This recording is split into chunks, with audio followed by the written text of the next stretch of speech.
Okay, here's your first look at 92L Invest. This video forecast update effective around 7:30 a.m. on Thursday, August 15th. And some big changes overnight in the satellite imagery.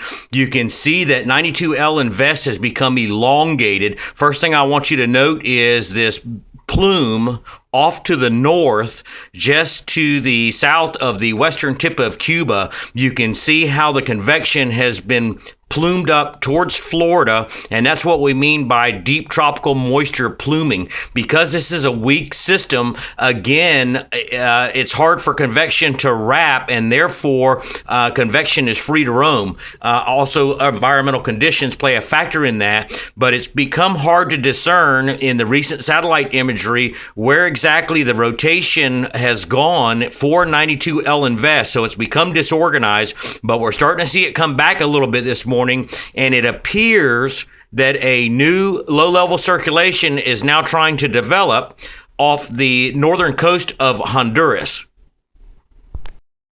The other thing we want you to note is, again, just to the south of the western tip of Cuba, you can see a little bit of circulation right in here as this plumes up towards the north, and this could possibly be what was in here that was part of 92L Invest last night and is now on the move. We're going to be focusing in on South Florida here in just a little bit, but because of the situation that happened last night, we can't say for certain whether or not this system will eventually develop and move into the Bay of Campeche or off the tip of the Yucatan Peninsula as called. So there's still lots of uncertainty with what's happening with 92L Invest this morning.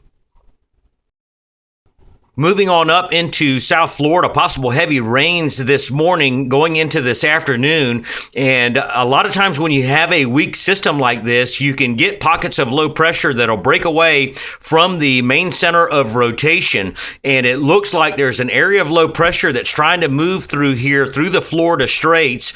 And because of the front that we also have associated over Northeast Florida, we're monitoring over in here towards the Bahamas. Now, environmental conditions are marginal at best, but if we can get a little bit of low pressure in here to move up just to the north of the Bahamas, environmental conditions could be a little bit more favorable, and we could see a northeast return flow on the backside of an area of low pressure, combined with what we talked about yesterday, guys. Big northeast flow off the Outer Banks yesterday, and Frying Pan Shoals was showing northeast winds 15 to 20 knots for a little bit. So we could get a little northeast push into northeast Florida and into central Florida. We're going to be looking at that and watching the buoys here later on today, but we could see some surf alert come up here, guys, that nobody's expecting.